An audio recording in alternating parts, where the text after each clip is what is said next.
It was just another day on the internet. I was scrolling on YouTube and a thumbnail of a chocolate dessert caught my eye. The title of the video said, "Got milk and chocolate? Delicious dessert. No oven, no flour, no gelatin." I just had to click on that video. This video was on a German cooking channel, a name that I cannot pronounce, but it translates to quick recipes, and it's run by someone called Alexander. And this chocolate dessert video had over 10 million views. Today it has 21 million views. I knew then and there that I just had to make it and try it. Horns up and welcome to a brand new episode of Headbanger's Kitchen. I think by now you have figured out just what we are cooking today. I mean, when I saw that dessert, I just knew I had to make it, and it's going to be chocolatey and probably a bit gelatinous as well. And I'm super excited to try this recipe and see if it lives up to all the hype. But anyway, that's enough jibber jabber. Let's get cooking.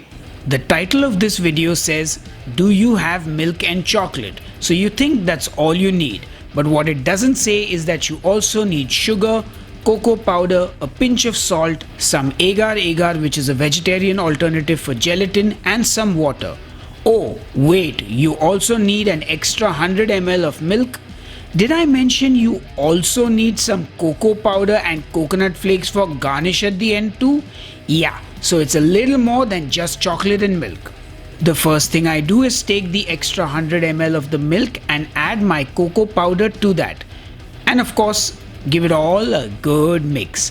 Now make sure you get it as nice and smooth as possible. In hindsight, I should have sifted my cocoa powder to make the job easier. And I also noticed that my mixture wasn't as thick as Alexander's in his video, but I'll go with this. Next, I mix the agar-agar with the 20 ml of water as per Alexander's recipe, but instead of getting a wet mixture like his, mine was dry like a paste. In a saucepan, I add the main milk for the recipe, the sugar and a pinch of salt. I also break up my chocolate into smaller pieces, and what this does is it helps the chocolate to melt quicker. The larger the pieces are, the longer it will take to melt when I add it to the milk later. I also take my milk cartons and I prep them. Using a scissor or a knife, you just want to cut out the top.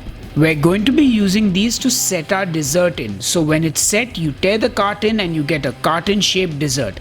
I guess that's part of the novelty of this. I turn on my stove and get the milk, sugar and salt mixture on and just heat that on a low heat till the sugar has dissolved. Once that's done, I add in the milk and the cocoa powder mixture and I mix it well.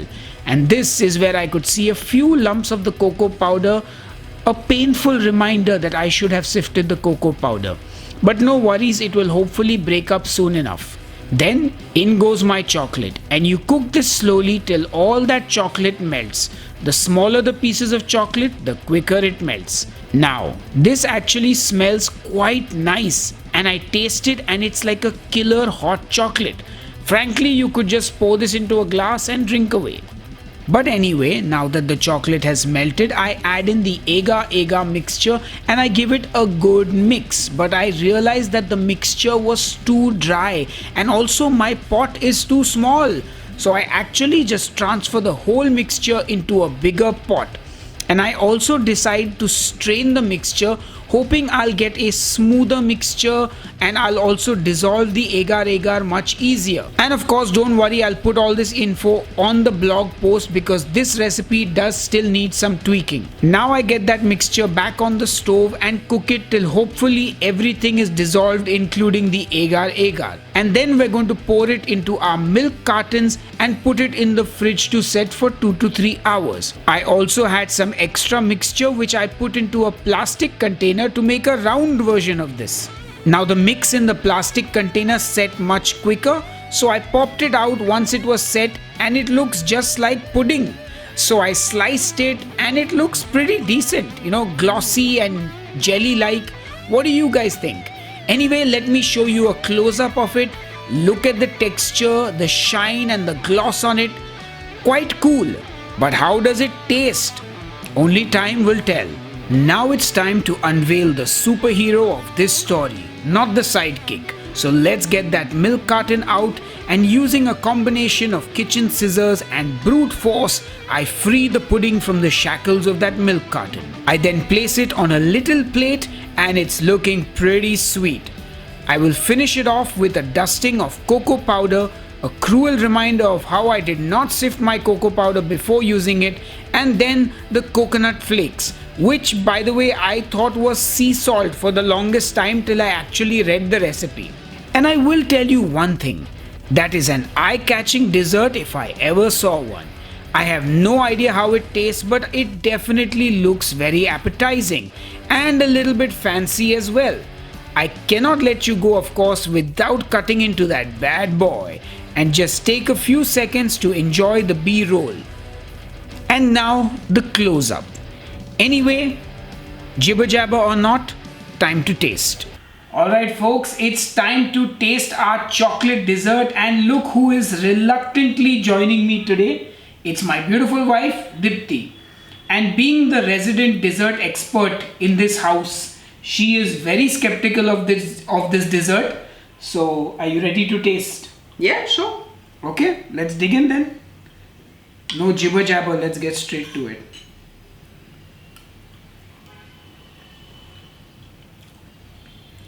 It's like pudding. Okay, I'll be honest. When I watched the making of this, I thought it was going to be an absolute disaster. Like, it looked like a disaster. Yeah, I mean, it was a disaster at every step. But it's not that bad. It's not that bad, yeah. Like, according to me, desserts are supposed to be hard graft, right? Like, it takes work, it takes careful measurement. You can't just throw things together in 5 minutes and expect to have a great dessert. But he's given measurements. Yeah, but okay, it's not a great dessert, but it is very much like the pudding cups of our childhood. Exactly, yeah, that's what I was saying. It's like those pudding cups. It's a chocolate pudding cup. And just fancified. Yeah, and as you saw, I did have a few problems while making this dessert, like the agar to water measurement seemed a bit off and it was lumpy and I had to strain it and I had to do a whole bunch of things. But I'll write out all those things on the blog post so that you don't run into the same hurdles that I did. But I guess I don't know why a dessert like this has 20 million views. It doesn't taste like 20 million views, but it's not bad. It's really not bad. It's growing on me. Yeah. It has a very childhood comforting quality to it. Those pudding cups. Yeah.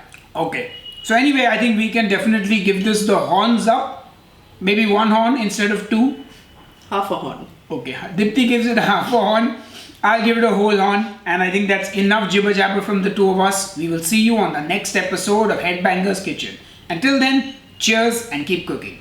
The translation of the channel name is Quick Recipes. And my German is pretty bad. I think it's Schnelle Rezepte. Dipti, could you help with the pronunciation? Can you please come here and pronounce it? I will not. We will cut to terrible. Science, say it with me. Schneller Rezepte. Schneller Rezepte. Schneller Rezepte. Schneller Rezepte. Rezepte. Rezepte. Schneller Rezepte. Schneller Rezepte. Can you please? You can do it. I can't. You can do it. I can't. It's you. Schneller Rezepte. This is not going to look good. Schneller Rezepte. It'll look terrible in the Schneller intro. Rezepte. Schneller Rezepte. Can you just stick behind my shoulder and say it? No. Please. No. Just pop out from... No. Just do the intro again.